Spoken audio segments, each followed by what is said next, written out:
علامہ doctor محمد اقبال رحمۃ اللہ تعالیٰ علیہ آپ مسلمانوں کو خبردار کرتے ہیں کہ شیطان اور شیاطین کے چاہنے والے کیا چاہتے ہیں۔ آپ فرماتے ہیں وفا کا کش کے موت سے ڈرتا نہیں ذرا، وفا کا کش کے موت سے ڈرتا نہیں ذرا، روح محمد اس کے بدن سے نکال دو۔ کہ مومن ایمان والا نہ تو بھوک سے ڈرتا ہے، نہ ہی افلاس سے ڈرتا ہے، موت سے بھی نہیں ڈرتا۔ صرف اور صرف اگر تم اس کو زیر کرنا چاہتے ہو تو اس کا علاج یہ ہے کہ تم اس کے بدن سے نبی مکرم صلی اللہ علیہ وآلہ وسلم کی جو محبت ہے وہ نکال دو۔ فکر عرب کو دے کے فرنگی تخیلات، فکر عرب کو دے کے فرنگی تخیلات، اسلام کو حجاز و یمن سے نکال دو۔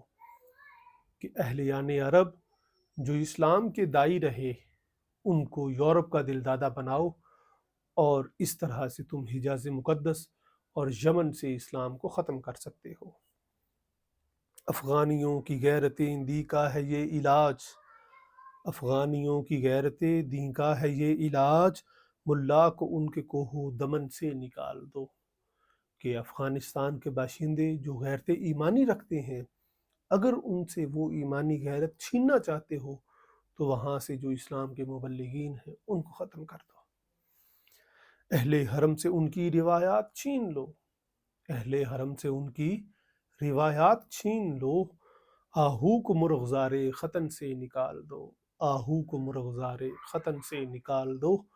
کہ جو اہلیان حرم ہے، جو مکہ والے ہیں، جو اسلام والے ہیں، ان سے ان کی روایات چھین کے انہیں اپنے اسلاف سے بیزار کر دو۔ اس طرح سے تم ان کو ناکام کر سکتے ہو۔ اقبال کے نفس سے ہے لالے کی آگ تیز، اقبال کے نفس سے ہے لالے کی آگ تیز۔ کہ اقبال جو گفتگو کرتا ہے اس سے ایمان کی حرارت بھڑکتی ہے، لہٰذا اقبال کو بھی نہیں ہونا چاہیے۔ آپ فرماتے ہیں اقبال کے نفس سے ہے لالے کی آگ تیز، ایسے غزل سرا کو چمن سے نکال دو، ایسے غزل سرا کو چمن سے نکال دو۔